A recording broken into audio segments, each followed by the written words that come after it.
প্রধান উপদেষ্টা অধ্যাপক ইউনূসের সভাপতিত্বে জাতীয় ঐকমত্য কমিশন কাজ শুরু করে গত 15 ফেব্রুয়ারি। প্রথম পর্যায়ে গঠিত 5টি সংস্কার কমিশনের সুপারিশের ওপর রাজনৈতিক দলগুলোকে 13 মার্চের মধ্যে মতামত জানাতে বলা হয়।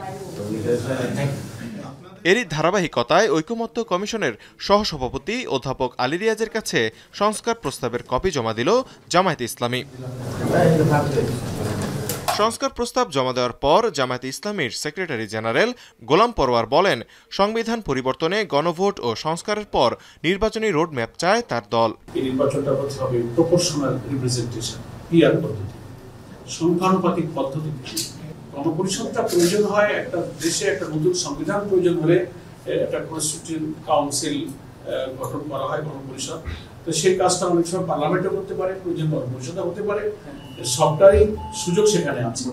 তা আমরা এগুলোকে সম্মিলিত করে আমরা মনে করেছি যে আমাদের তো একটা পার্লামেন্ট এখন বিদ্যমান আছে, এক একটা দল নতুন গঠিত হলে তাদের নতুন কিছু কর্মনীতি কর্মসূচি পলিসি থাকতেই পারে, তা কোনো দোষণীয় বিষয় না।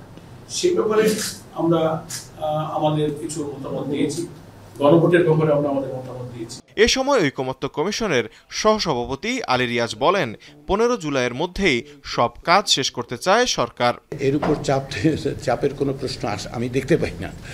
রাজনৈতিক দলগুলো তাদের অবস্থান বলছেন, অবশ্যই তারা বলবে, কিন্তু কমিশন হিসেবে আমাদের যে দায়িত্ব, সে দায়িত্ব হচ্ছে যে কমিশনগুলো তৈরি হচ্ছে সংস্কার, তার সুপারিশগুলি তুলে ধরা এবং তারই পরিপ্রেক্ষিতে তাদের সঙ্গে আলোচনা করে এক জায়গায় আসা। সংস্কার বা নির্বাচন নিয়ে কমিশনের উপর কোনো চাপ নেই বলেও জানান তিনি। বিএনপি ও এনসিপি ছাড়া এরই মধ্যে 16টি রাজনৈতিক দল ঐকমত্য কমিশনে নিজেদের মতামত জমা দিয়েছে।